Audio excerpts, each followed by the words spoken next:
था carboxylic acid का ना, तो इसको कंप्लीट करते हैं, ठीक है। और फिर नेक्स्ट वीडियो से अपने अमीन्स को भी कंप्लीट करेंगे। चलो, तो इसमें पहला रिएक्शन जो है हमारा एरोमेटिक कार्बोक्सिलिक एसिड का है ना। तो हम लोग ने क्या चढ़ा रखा है मिक्सचर में, H2SO4 HNO3। हमको पता है कि H2SO4 और HNO3 का जो मिक्सचर है वो NO2+ देता है इलेक्ट्रोफाइल, है ना। अब ये इलेक्ट्रोफाइल आएगा और इसके पास चिपकेगा। ये सवाल उठता है कहाँ चिपकेगा, क्योंकि हमको ये बात पता है कि COOH डीएक्टिवेटिंग है, और अगर डीएक्टिवेटिंग है तो ये क्या होगा, मेटा डायरेक्टिंग। तो ये मेटा पे जाके लग जाएगा, है ना। तो इसका जो प्रोडक्ट होगा वो कुछ ऐसा आएगा, देखो OH है और फिर यहाँ पर NO2 आ जाएगा। क्लियर है, आगे बढ़े। Next, the total number of compounds from given below when treated with hot KMnO4 giving benzoic acid is. अब ये जो अल्काइल बेंजीन्स हमको दिए गए तो हम क्या करेंगे, इसमें ऑक्सीडेशन करेंगे सबका केमिनोफोर का यूज़ करके। और पूछा है कि किन के ऑक्सीडेशन से हमको बेंजोइक एसिड मिलेगा। तो चेक करते हैं, क्या इसका ऑक्सीडेशन होगा, बिल्कुल, क्योंकि इसमें 3 अल्फ़ा है। और अगर ऑक्सीडेशन होगा तो इसके ऑक्सीडेशन से हमको बेंजोइक एसिड मिल जाएगा। ये देखो, ठीक है, इसके ऑक्सीडेशन से बेंजोइक एसिड मिल जाएगा हमको। तो यहाँ पर ऑक्सीडेशन भी हो जाएगा और इसके ऑक्सीडेशन से हमको बेंजोइक एसिड मिल जाएगा। ये रहा। क्या सेकेंड अल्काइल बेंजीन के ऑक्सीडेशन से बेंजोइक एसिड रिसीव होगा, क्योंकि यहाँ पर 2 अल्फ़ा है, इसका भी ऑक्सीडेशन हो जाएगा और यहाँ भी हमको बेंजोइक एसिड मिल जाएगा, है ना। नेक्स्ट, थर्ड, सर इसके पास भी 1 अल्फ़ा है तो यहाँ पर भी ऑक्सीडेशन हो जाएगा और हमको बेंजोइक एसिड मिल जाएगा, क्योंकि यहाँ पर अल्फ़ा H ही नहीं है तो इसका ऑक्सीडेशन तो होगा नहीं, है ना। नेक्स्ट, बिल्कुल सर, यहाँ भी 2 अल्फ़ा H है। अगर 2 अल्फ़ा H है तो इसका ऑक्सीडेशन भी हो जाएगा और इसके ऑक्सीडेशन से भी हमको बेंजोइक एसिड रिसीव होगा, ठीक है, ये भी हो जाएगा। क्या इसका ऑक्सीडेशन संभव है क्या, यहाँ पर देखो, क्या हाइड्रोजन अवेलेबल है, नहीं ना, तो इसका ऑक्सीडेशन तो होएगा ही नहीं। यहाँ पर फिर से 2 अल्फ़ा है और 2 अल्फ़ा है तो फिर से ऑक्सीडेशन हो जाएगा और बेंजोइक एसिड रिसीव हो जाएगा, है ना। नेक्स्ट, अब ये जो लास्ट वाला कंपाउंड है यहाँ पर भी ऑक्सीडेशन हो जाएगा, बिल्कुल होगा, लेकिन ऑक्सीडेशन होने के बाद बेंजोइक एसिड थोड़ी जो आएगा यार, समझ रहे हो बात को। कि अगर ये ऑक्सीडेशन कर भी लेता है तो ऑक्सीडेशन का रिजल्ट ये आएगा, ये देखो डाइकार्बोक्सिलिक, नीचे भी ऑक्सीडाइज हो जाएगा। लेकिन क्या ये बेंजोइक एसिड है क्या, नहीं ना। वो बोला क्या है, क्वेश्चन बोला है बेंजोइक एसिड चाहिए, क्या बेंजोइक एसिड मिला है तुमको, नहीं ना। दैट इम्प्लाइज ये क्या हो जाएगा, कट जाएगा। तो टोटल कितने कंपाउंड से जिनका ऑक्सीडेशन से हमको बेंजोइक एसिड रिसीव हुआ है, तो 1 हो गया, 2, 3 हो गया, 4 हो गया, 5 हो गया। तो the answer to this question is 5, है ना। NAT में आया था मेंस में। नेक्स्ट, बोला है कि एक्चुअली इसमें से ABCD है ना 5, एक्चुअली ऑप्शंस बनाए हुए थे, ठीक है, तो मैंने ऑप्शंस डाले नहीं है, एक से ज़्यादा हो सकते हैं। देखो, compounds that produce CO2 with aqueous NaCO3 solutions are. Concept समझाया था मैंने तुमको एक बार। कंसेप्ट ये है ना, सबसे पहले बात समझो, NaHCO3, तो ये ब्रेक होगा तो Na+ और HCO3- आएगा ना। अब ये HCO3- है ना, ये वीक बेस है। क्या बोला मैंने, एक वीक बेस है, और वीक बेस है ना तो इसको स्ट्रॉन्ग एसिड चाहिए। अगर इसको स्ट्रॉन्ग एसिड मिल गया तब न्यूट्रलाइजेशन हो जाएगा। जैसे HCO3- है, मान लो कोई भी स्ट्रॉन्ग एसिड है, उसमें हाइड्रोजन लगा हुआ होगा और प्लस HCO3- है, तो HCO3- ये H+ को निकालेगा और कार्बोनिक एसिड बनाएगा। और H2CO3 ना वीक होता है, तो डिकम्पोज कर जाएगा H2 और CO2 में, यही CO2 लिबरेट हो जाएगा। तो अब यहाँ पर एसिड्स दिए गए तुम्हारे पास, ये सब H+ निकाल सकते हैं, तो NaHCO3 इन सब में सबसे नहीं करेगा। यहाँ पर ABCD दिया हुआ है ना, NaHCO3 सबसे रिएक्शन नहीं करेगा, क्योंकि NaHCO3 एक वीक बेस है, उसको स्ट्रॉन्ग एसिड चाहिए। अब हमको कैसे पता चलेगा कि कौन सा स्ट्रॉन्ग एसिड है इसमें, स्ट्रॉन्ग एसिड का डेफिनेशन क्या होगा यहाँ पर, मतलब हमको कैसे पता चलेगा कि सोडियम हाइड्रोजन कार्बोनेट कौन से एसिड से रिएक्शन करेगा। तो तुमको समझाया था एक बार, स्ट्रॉन्ग एसिड मतलब NaHCO3 उनके साथ रिएक्शन करेगा जिनकी एसिडिटी कार्बोक्सिलिक एसिड से ज़्यादा हो या इक्विवेलेंट। जिनकी एसिडिटी कार्बोक्सिलिक एसिड या फिर उससे ज़्यादा हो, उनसे ही ये NaHCO3 रिएक्शन करता है और फिर यहाँ से CO2 लिबरेट कर देगा। क्लियर है। और इसमें सल्फोनिक एसिड्स भी आ जाएंगे। Sulphonic acids are also more acidic than carboxylic acid. Picric acid भी आ जाएगा। क्यों? क्योंकि पिक्रिक एसिड तो कार्बोक्सिलिक एसिड से भी ज़्यादा एसिडिक होता है, 3 NO2 ग्रुप लगने के कारण। ठीक है ना। तो अब कंसेप्ट समझ में आ गया ना। अब सॉल्व करते हैं इसको। पहला कार्बोक्सिलिक एसिड है तो ऑब्वियसली करेगा CO2 लिबरेट NaHCO3 के साथ रिएक्शन करने के बाद। बी फिनोल है sir. Phenols are less acidic than carboxylic acid. बहुत इंपॉर्टेंट है ना, समझाया था, कितनी बार समझाया ये चीज़ कि एक तरफ मेरा कार्बोक्सिलिक एसिड है, एक तरफ मेरे पास फिनोल है, तो carboxylic acids are more acidic than phenol. क्यों? अब समझाया है ना जी। क्या होगा, ये हाइड्रोजन रिलीज़ करेगा, H+ रिलीज़ करेगा तो माइनस आएगा कार्बोक्सिलेट, और ये H+ रिलीज़ करता है तो फिनॉक्साइड। तो ये नेगेटिव जब रेजोनेंस करता है ना तो फिर से नेगेटिव ऑक्सीजन पे आ जाता है, लेकिन जब ये नेगेटिव रेजोनेंस करता है ना तो नेगेटिव कार्बन पे आ जाता है। तो यहाँ पर अच्छा हो रहा है रेजोनेंस, अच्छा रेजोनेंस है, अच्छा रेजोनेंस, बट यहाँ पर थोड़ा बेकार है, थोड़ा बेकार रेजोनेंस है। समझ में आ रहा है। और इसीलिए अच्छा रेजोनेंस होने के कारण ये कंजुगेट बेस है, ये इसको बोलते हैं कार्बोक्सिलेट कंजुगेट बेस। अच्छा है, स्टेबलाइज्ड है जी। इसीलिए क्या है कि मेरा जो कार्बोक्सिलिक एसिड है वो ज़्यादा एसिडिक है फिनॉल से। समझ में आ रहा है क्या? क्योंकि दोनों में रेजोनेंस है, लेकिन रेजोनेंस तगड़ा है कार्बोक्सिलिक एसिड का। कार्बोक्सिलेट आयन का रेजोनेंस बहुत तगड़ा है, क्योंकि नेगेटिव जब मूव करेगा ना आगे, वापस फिर ऑक्सीजन के पास चला जाएगा। इसमें कार्बन के पास जा रहा है, कार्बन क्या औकात है क्या होल्ड करने की नेगेटिव चार्ज को? नहीं ना। फिर समझ में आया, इसलिए फिनोल कट गया। नेक्स्ट, अब तुम बोले सर ये भी तो फिनोल है। अरे भाई ये देखो ना, NO2 है, इधर NO2 है, इधर NO2 है। ये जो नेगेटिव चार्ज आएगा ना, इन तीनों NO2 से स्टेबलाइज्ड हो जाएगा, क्योंकि ऑर्थो और पैरा पे तो नेगेटिव NO2 के ऑक्सीजन पे भी जाएगा। आए समझ में? इसीलिए फिनोल को ये 3 NO2 राजा बना रहे हैं। तो इसलिए ये पिक्रिक एसिड है, और पिक्रिक एसिड तो कार्बोक्सिलिक एसिड से भी ज़्यादा स्ट्रॉन्गर होते हैं, तो इसीलिए C हो जाएगा। NaHCO3 के साथ रिएक्शन करने पे पिक्रिक एसिड भी CO2 रिलीज़ करेगा। ये sir carboxylic acid obviously sir, कोई सोचना है क्या? ये क्यों करेगा भाई? फिनोल है, ऊपर से इलेक्ट्रॉन डोनेटिंग ग्रुप लगा रखा है, तो इसकी एसिडिटी तो और बदतर हो गई हुई। तो इसमें A, C और D है ना। तो ये A और फिर C और फिर D, ये तीनों हैं जो NaHCO3 के साथ रिएक्शन करने पे CO2 रिलीज़ करने वाले हैं। समझ में आया? चल, ये तो भाई बड़ा रखा है ना। बताना एक बार नाम बताना, क्या रिएक्शन का नाम है बताना। इसी को पढ़ा के अपना सेशन एंड हुआ था। बोलो जल्दी से। इट इज़ यस हेल्प-वुलहार्ड-जेलिंस्की एसविज़र्ड रिएक्शन है ना। कार्बोक्सिलिक के नेबरिंग कार्बन पे अपन क्या ब्रोमीन लगा देते हैं, है ना। तो इसका क्या रिजल्टेंट प्रोडक्ट है? रिजल्टेंट प्रोडक्ट कुछ ऐसा आएगा देखो, कुछ ऐसा, यहाँ पर ब्रोमीन आ जाएगा, ख़त्म सवाल। नेक्स्ट, डाइबल H है, डाइसोब्यूटाइल एल्यूमिनियम हाइड्राइड।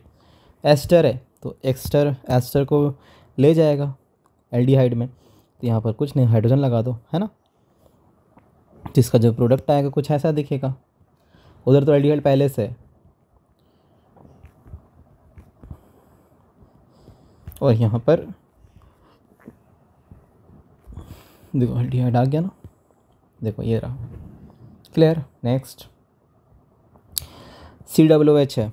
COOH को LiLH4 के साथ रिएक्शन कराते हैं, तो 3 मोल खर्चा और इस तुम्हारा कार्बोक्सिलिक सीधा अल्कोहल में जाएगा। ठीक है, तो अल्कोहल में गया, ये देखो ये ऑप्शन, यहाँ पर एल्डिहाइड अल्कोहल में गया है, बट यहाँ डबल बॉन्ड कहाँ से, देखो उड़ा दिया इन्होंने डबल बॉन्ड, जादू नहीं ना, कार्बोक्सिलिक एसिड में ही कटा। नेक्स्ट, हाँ अब ये देखो, एक क्वेश्चन मैंने इंक्लूड कर रखा था, ये JEE एडवांस में आया 2025 में। कहता है कि ये एक्चुअली इसको हटाओ कि प्रोडक्ट इधर बना हुआ है ना। हाँ देखो, PQRS मेरा क्या है? प्रोडक्ट है। PQRS मेरा क्या है? प्रोडक्ट है। ठीक है, ये रिएक्शन चलेंगे, P बना, फिर दूसरा रिएक्शन चला Q बना, तीसरा रिएक्शन चला R बना, चौथा रिएक्शन चला S बना। तो प्रोडक्ट बनाओ, और उसके बाद बोला है कि ये जो PQRS मेरे प्रोडक्ट्स हैं ना, उसमें ऐसा कौन सा प्रोडक्ट है जिसमें कि सबसे ज़्यादा अनसैचुरेटेड कार्बन एटम्स है? पी प्रोडक्ट बना उसमें सबसे ज़्यादा है क्या? तो सबके पहले तुमको प्रोडक्ट्स डिज़ाइन करने पड़ेंगे, उसके बाद ऐसा कौन सा प्रोडक्ट है जिसमें number of unsaturated carbon atom सबसे ज़्यादा है। तो कैसे सॉल्व होगा? तो उस रिएक्शन करवा। सबसे पहले पहला रिएक्शन जाएगा तो क्या बनेगा? देखो हेल वोल्हार्ड दिया हुआ है हमको, तो COOH के नेबरिंग कार्बन पे आप लगा दीजिए। ये देखो यहाँ पर ब्रोमीन लग गया। अब बताओ ज़रा कितने अनसैचुरेटेड कार्बन एटम्स हैं? यहाँ से 6 हो जाएंगे, है ना, 6 और यहाँ 7 हो जाएगा, टोटल 7 है। तो 7 अनसैचुरेटेड कार्बन एटम्स हैं हमारे पास। ठीक है, अनसैचुरेटेड समझ रहे हो ना, डबल बॉन्ड ट्रिपल बॉन्ड वाला कार्बन। नेक्स्ट सेकंड वाला रिएक्शन आइडेंटिफाई कर पा रहे हो क्या? कौन सा रिएक्शन है? ध्यान से देखो, बेस हीट दिस इज, और तुम्हारा एल्डिहाइड दिया हुआ है, दिस इज़ एल्डोल कंडेंसेशन। और एल्डोल कंडेंसेशन का मैंने तुमको ट्रिक सिखाया था ना, देखो कैसे बनाते हैं। जिसके पास अल्फ़ा हाइड्रोजन है तो उसको हाइड्रोजन को शो करो, और फिर दूसरे बेंजल्डिहाइड है उसको ऑक्सीजन शो करो, यहाँ से वाटर को रिमूव कर दो। तो जैसे वाटर रिमूव होगा तो प्रोडक्ट बनेगा कुछ ऐसा, ऑक्सीजन, और फिर यहाँ पर आएगा डबल बॉन्ड। ठीक है, और कुछ ऐसा। ये देखो, अब यहाँ पर टोटल कार्बन के एटम्स कितने हैं गिनो जो अनसैचुरेटेड है। तो ये रहा 1, फिर 2, फिर 3 हो गया, फिर 4, 5, 6, 7, 8, 9। तो total in total we have 9 unsaturated carbons. ठीक है, नेक्स्ट तीसरा वाला रिएक्शन देखो, ये सोडा अमाइड है। तुम बोलोगे सर सोडा अमाइड तो एलिमिनेशन करवाता है।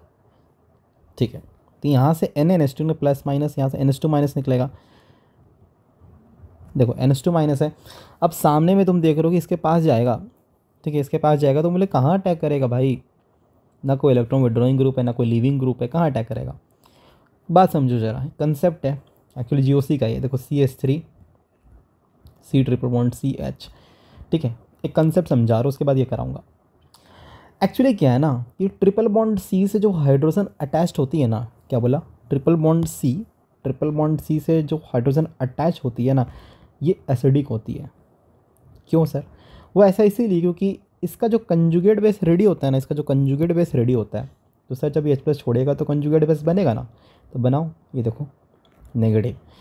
होता क्या है कि ये जो कंजुगेट बेस रेडी होता है ये स्टेबलाइज हो जाता है इसके हाइब्रिडेशन के कारण। तो कार्बन जो होता है यहाँ पे sp हाइब्रिडाइज होती है, और sp hybridised carbon atom negative charge को अच्छे से डाइजेस्ट कर लेती है, होल्ड कर लेती है, उसकी इलेक्ट्रॉन नेगेटिविटी अच्छी खासी हो जाती है। sp हाइब्रिडाइज 50% कैरेक्टर रखता है ना, तो 50% कैरेक्टर रखने के कारण ये नेगेटिव चार्ज को अच्छे से डाइजेस्ट कर लेता है, जिसके कारण ये ठीक ठाक तुम्हारा क्या हो जाता है, अच्छा ये जो हाइड्रोजन है ठीक ठाक एसिडिक इन नेचर हो जाता है। ठीक है, क्या बोला? जब ये हाइड्रोजन लॉस करता है तो कंजुगेट बेस रेडी हो जाएगा, और इसका कंजुगेट बेस ठीक ठाक स्टेबलाइज हो जाता है, क्योंकि ये नेगेटिव ऑन कार्बन sp है। कार्बन sp ठीक ठाक इलेक्ट्रोनेगेटिव होता है। ठीक है, नाइट्रोजन के sp3 से ज़्यादा होता है, पता है ना तुमको?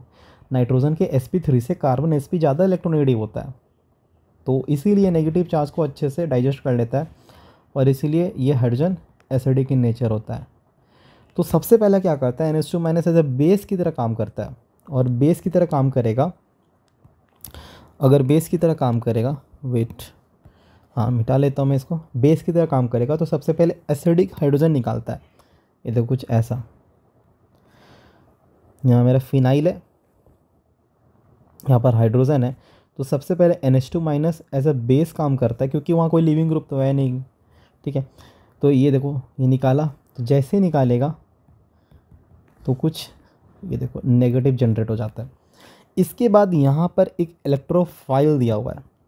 कोई बात नहीं, कुछ नया सीखने को ही मिलेगा ना, ऐसा नहीं सोचना है कि सर ये तो पढ़ा ही नहीं है। देखो ऑब्वियसली नीट में इतना हाई लेवल का क्वेश्चंस नहीं देंगे ये लोग, बट स्टिल कुछ सीखने को मिल रहा है। देखो, और फिर क्या होगा, यहाँ पे इलेक्ट्रोफाइल दिया हुआ है। अब ये क्या करेगा, यहाँ पर अटैक करता है, इस पोजीशन पे अटैक करके और ब्रोमीन को बाहर निकाल देता है। तो जैसे ब्रोमीन को बाहर निकालेगा तो मेरा आने वाला प्रोडक्ट कुछ ऐसा दिखेगा।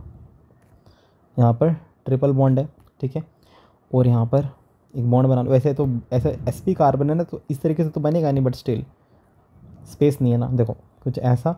और हमारे पास 3 कार्बन है, एक हो गया, फिर 2 हो गया, ये 3 हो गया, ठीक है। ये देखो डबल बॉन्ड, ठीक है, इस तरीके से है ना। इसके बाद इधर आया रिएक्शन, इसके बाद Hg2 + H3 प्लस कुछ रेव रिएक्शन ट्रिपल बॉन्ड पे चलता है, ठीक है। और अब सर ने तो ये सिखाया है कि इसको मार्कोनिकोव एडिशन करना होता है पानी का, लेकिन तो फंस जाओगे कैसे। यहाँ पर हाइड्रोजन कितने हैं सर 0, यहाँ पर हाइड्रोजन कितने सर 0। अब क्या करें, अब कैसे एडिशन होगा मार्कोनिकोव का। तो इस केस में हम लोग कार्बोकैटायन की स्टेबिलिटी देखते हैं। जब भी मार्कोनिकोव एडिशन ना हो पाए तो आप क्या करो, चेक करो यहाँ पर कार्बोकैटायन ज़्यादा स्टेबल होगा कि इस पॉइंट पे, ए पॉइंट पे ज़्यादा स्टेबल है कि बी पॉइंट पे। ऑब्वियसली ए पॉइंट है ना, तो जब मैकेनिज्म से जाएंगे तो यहाँ पर कार्बोकैटायन बनेगा और ये फिनाइल के रेजोनेंस से स्टेबलाइज हो जाएगा, ठीक है। क्योंकि इसका जो मैकेनिज्म जाता है ना, मैकेनिज्म जाता है तुम्हारा कार्बोकैटायन से। तो यहाँ पर जो कार्बोकैटायन ज़्यादा स्टेबलाइज होगा तो फिर इसीलिए OH माइनस क्या करेगा, ए पोजीशन पर अटैक करेगा, ठीक है। और जैसे ए पोजीशन पर अटैक होगा तो टॉटमरिज्म होगा, टॉटमरिज्म होने के बाद ए पे डबल बॉन्ड आ जाएगा। फिर से तुमको अब कन्फ्यूज़न हो रहा होगा कि OH माइनस ए पे अटैक करेगा कि बी पे अटैक करेगा, ठीक है। मतलब एडिशन कहाँ पर होगा, OH माइनस का ए पे होगा कि बी पे। तो OH माइनस का एडिशन ए पे होगा, वो ऐसा इसीलिए क्योंकि ए पे कार्बोकैटायनिक कैरेक्टर ज़्यादा है। क्यों, क्योंकि ये फिनाइल के रेजोनेंस से स्टेबलाइज हो जाएगा, ठीक है। आया समझ में, इसलिए OH माइनस का एडिशन ए पे होगा। फिर टॉटमरिज्म होगा तो ए पे CO बॉन्ड आ जाएगा, ठीक है ना। तो जो रिजल्टेंट इसका प्रोडक्ट आएगा कुछ ऐसा,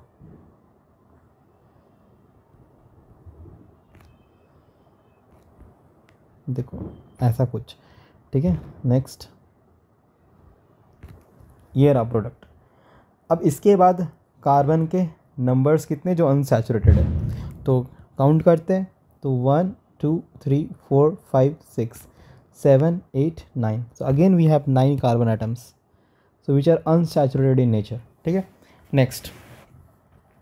नेक्स्ट रिएक्शन है हमारा ओजोनोलिसिस का। तो O3 जिंक H2 रिडक्टिव है, तो ऑक्सीजन बांट दो। तो जैसे बांटोगे कुछ ऐसा आ जाएगा, ये देखो। अब तो तुम सीख ही गए होगे हाइड्रोजन। फिर इसमें लगाया गया है ग्रिग्नार्ड, CH3 MgBr के 2 इक्विवेलेंट है। 2 इक्विवेलेंट इसीलिए क्योंकि तुमको 2 इलेक्ट्रोफिलिक सेंटर भी तो नज़र आ रहे होंगे, यहाँ पर इलेक्ट्रोफिलिक सेंटर और यहाँ पर इलेक्ट्रोफिलिक सेंटर है, तो दोनों जगह अटैक होगा, ठीक है। क्योंकि 2 इक्विवेलेंट ले रखा है, नहीं होता तो सर तो फिर चेक कर लेते इलेक्ट्रोफिलिसिटी, ऑब्वियसली एल्डिहाइड को मारता जाके सॉरी, ठीक है। तो फिर क्या होगा, CH3 MgBr है, क्योंकि ये पहला हमारा ओजोनोलिसिस वाला मैंने करा लिया, O3 जिंक H2 वाला रिएक्शन करवा लिया। अब इसके बाद CH3 MgBr है, CH3 MgBr के 2 इक्विवेलेंट है, तो 2 इक्विवेलेंट है तो वो यहाँ भी अटैक करेगा, यहाँ भी अटैक करेगा, तो दोनों साइड मिथाइल ऐड हो जाएगा और नेगेटिव आएगा ऑक्सीजन पे, वर्कअप करा के H+ जोड़ देना। तो फिर तुम्हारा जो प्रोडक्ट आएगा कुछ ऐसा आएगा। इसको नीचे की तरफ ले जाता हूँ मैं, कुछ ऐसा आएगा। ये देखो, ये तुम्हारा मिथाइल, ये ग्रुप, ये मिथाइल, ये ग्रुप, ये मिथाइल, और एक अटैक करेगा, लगा दिया, और फिर OH। नेक्स्ट यहाँ भी अटैक करेगा, OH है, मिथाइल लग गया।